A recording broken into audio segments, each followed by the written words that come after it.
Movie के शुरुआत में हम ह्यूनजू नाम की एक लड़की को देखते हैं जो सो रही थी, और जब ह्यूनजू गहरी नींद में थी तभी कोई उसका कंबल खींच लेता है, जिससे उसकी आंख खुल जाती है, और जैसे ही वो देखने के लिए उठती है तभी कोई पीछे से उसके बालों को पकड़कर उसे बिस्तर पर पटक देता है।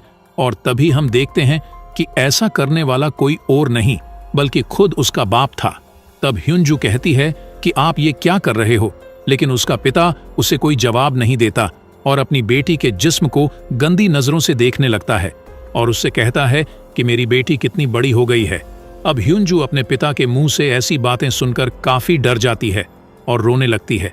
उसके बाद वह अपनी बेटी के बालों को छोड़कर उसके चेहरे को छूने लगता है, जिससे ह्यूनजू और भी ज्यादा डर जाती है और उसे कुछ भी समझ में नहीं आ रहा था कि उसके साथ ये हो क्या रहा है। फिर तभी उसके पिता वहां से चले जाते हैं। उसके बाद अगले दिन ह्यूनजू की माँ खाना बना रही होती है। तभी ह्यूनजू यहाँ सोच रही थी कि पिछली रात जो उसके साथ हुआ क्या वह उसकी माँ को बताना चाहिए। इसी दौरान उसकी बहन सोनवू भी अपने कमरे से नीचे आ जाती है और साथ ही उसका भाई भी ब्रेकफास्ट करने के लिए आकर बैठ जाता है। तभी उसके पिता भी ब्रेकफास्ट के लिए यहाँ पर आ जाते हैं और ऐसा बिहेव करते हैं कि जैसे पिछली रात उन्होंने कुछ किया ही ना हो, जिसे देखकर ह्यूनजू सोचती है कि कल रात तो ये मुझे बुरी नजरों से देख रहे थे और आज ये इतने अनजान क्यों बन रहे हैं। इसीलिए ह्यूनजू उठकर वहां से चली जाती है। तभी यहाँ पर उसकी माँ आकर खाना टेबल पर जोर से पटकती है। यहाँ किसी को भी समझ में नहीं आ रहा था कि यहाँ क्या हो रहा है। फिर यहाँ उनकी माँ अजीब तरह से खाना खाने लगती है, जैसे कि वह कई दिनों से भूखा हो। तब उनकी ऐसी हरकतें देखकर उनके बच्चे डरने लगते हैं और उसका बेटा भी खाने को उगल देता है और कहता है कि खाने में बहुत नमक है। पर तभी उनकी माँ उसी खाने को उठाकर पागलों की तरह खाने लगती है। फिर वो अपना खाया हुआ खाना अपने बेटे को भी खाने के लिए कहती है, लेकिन वो नहीं खाना चाहता था, इसीलिए वो अपने पिता की तरफ देखने लगता है। तब उसके पिता कहते हैं कि तुम नहीं खाना चाहते हैं तो मत खाओ, जिसे सुनकर उनकी माँ उनके पिता को गुस्से से देखने लगती है और प्लेट्स को नीचे फेंक देती है, जिससे बच्चे बहुत ज्यादा डर जाते हैं। और उनकी माँ उनसे कहती है कि जो भी मैं बनाती हूँ उसे चुपचाप खा लिया करो। ये कहकर वो काफी जोर से चिल्लाने लगती है, जिसे देखकर उसका बेटा डरकर रोने लगता है। लेकिन अब सवाल ये है कि उनके साथ ये सब हो क्या रहा है।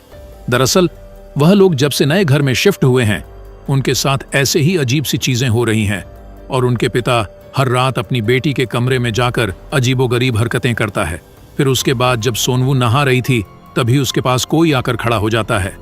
जब वो शीशे को साफ करती है तो वो डर जाती है। उसकी बहन उसे डरा देती है। उसके बाद वो दोनों अपने कमरे में आती है।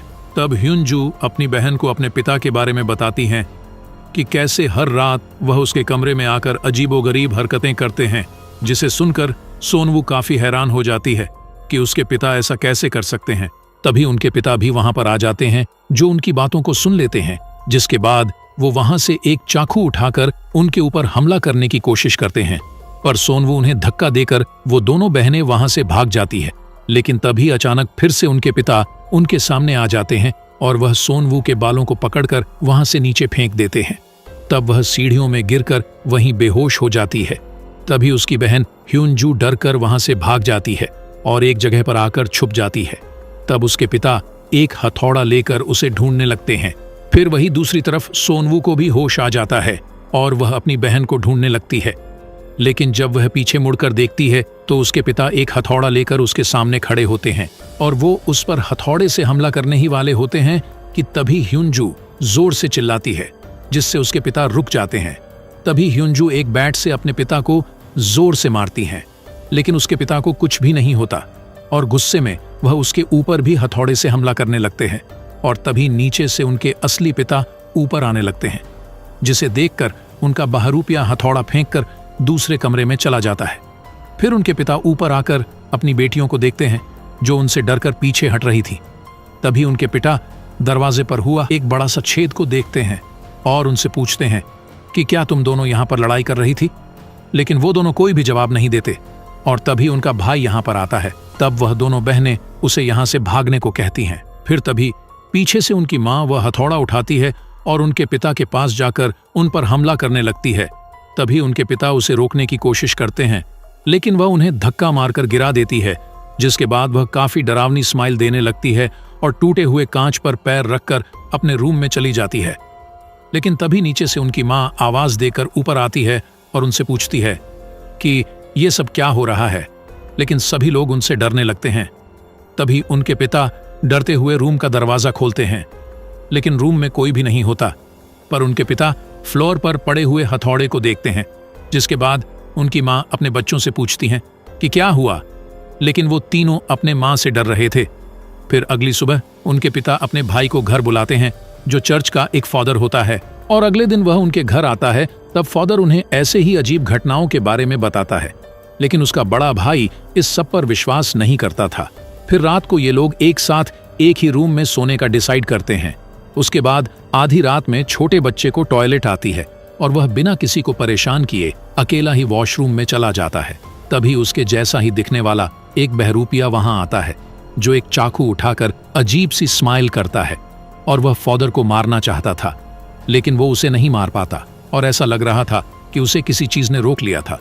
तभी फादर अपनी आंख खोलते हैं और वो समझ गए थे कि यहाँ पर खतरनाक आत्मा का साया है, लेकिन फादर इस चीज से अकेले नहीं लड़ सकते थे, इसीलिए वो अपनी एक सीनियर फादर से मदद मांगते हैं। फिर सभी सीनियर बैठकर बात करते हैं कि आखिर इस फैमिली को उस आत्मा से कैसे बचाया जाए, और वह सभी मिलकर एग्जॉर्सिज्म करने का फैसला करते हैं। फिर अगले दिन फादर्स की टीम उनके घर जाने के लिए निकलते हैं और उनका भाई उन्हें पिकअप करता है, लेकिन रास्ते में कौआ उनके गाड़ी में अटैक करते हैं और साथ ही उनके गाड़ी का ब्रेक फेल हो जाता है, जिससे गाड़ी का बैलेंस बिगड़ जाता है और गाड़ी एक खाई में जाकर गिर जाती है। फिर दूसरी तरफ उनके पिता सोनवू को बेड से बांध देते हैं। तभी बच्चों की माँ उन्हें समझाने की कोशिश करती है, लेकिन वो कहते हैं कि ये सब ठीक करने का बस यही एक तरीका है। फिर आधी रात को फादर खून से लथपथ होकर उनके घर आते हैं और बताते हैं कि सभी फादर्स मारे जा चुके हैं, इसीलिए अब जो भी करना है वह हमें ही करना होगा। लेकिन फादर को इसमें डर लग रहा था, क्योंकि आखिरी बार जब उन्होंने एग्जॉर्सिज्म करने की कोशिश की थी तो उस आत्मा ने फादर के पूरे फैमिली को मार दिया था, और उन्हें डर लग रहा था कि फिर से ऐसा ना हो जाए, और अगर ऐसा हो गया तो वह खुद को माफ नहीं कर पाएंगे और पूरी जिंदगी पछतावे में रहेंगे। लेकिन उसका भाई अपने घुटनों में बैठकर उससे रिक्वेस्ट करता है कि हमें किसी भी तरह इस शैतान से बचाओ, वरना वह हम सभी को मार देगा। जिसे सुनने के बाद फादर कैंडल्स जलाते हैं और सोनवू के ऊपर होली वाटर को छिड़कते हैं। तब सोनवू चिल्लाने लगती है और उसे कुछ भी समझ में नहीं आ रहा था कि उसके साथ क्या हो रहा है। उसके बाद फादर सोनवू के सीने पर एक क्रॉस रख देता है और उसे एक छड़ी से मारने लगता है। तब सोनवू दर्द से चिल्लाने लगती है और उनसे पूछती है कि वह उसके साथ ऐसा क्यों कर रहे हैं। तभी फादर अपने भाई से कहता है कि क्या तुम अभी भी ये सब जारी रखना चाहते हो, जिस पर वह अपनी बेटी का पैर कस के पकड़ता है ताकि वो हिल ना पाए। फिर फादर उसको छुरी से जोर जोर से मारने लगता है। तब सोनवू काफी चिल्लाती है और रोने लगती है, जिसे देखकर उसके पिता भी रोने लगते हैं, और फादर अलग अलग छड़ी निकालकर उसे मारते ही जा रहे थे। तब सोनवू दर्द के कारण बेहोश हो जाती है, और वहीं दूसरी तरफ जहां एक्सीडेंट हुआ था वहां पुलिस पहुंच जाती है, और हम देखते हैं कि उन फादरों के साथ उसका भाई भी बेहोश पड़ा हुआ था।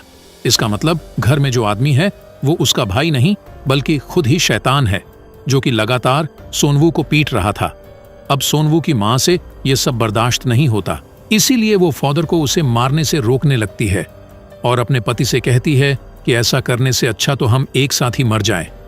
लेकिन वो अपनी पत्नी को धक्का मार देता है और अपने भाई से एक्सोर्सिज्म जारी रखने के लिए कहता है। तभी उसकी पत्नी उससे कहती है कि तुम डरपोक हो जो गलत का साथ दे रहे हो, जिससे पति को गुस्सा आ जाता है और अपनी पत्नी का गला दबाने लगता है। तभी पत्नी एक कांच का गिलास पति के सर पे दे मारती है। तब वो भी अपनी पत्नी को दीवार पर पटक देता है, जिससे वो बेहोश हो जाती है। तभी वो अपने भाई की तरफ देखता है जो अजीब तरह से हंस रहा था, इसीलिए वह शैतान पर भी हमला करता है, लेकिन वह उसे मारकर नीचे गिरा देता है।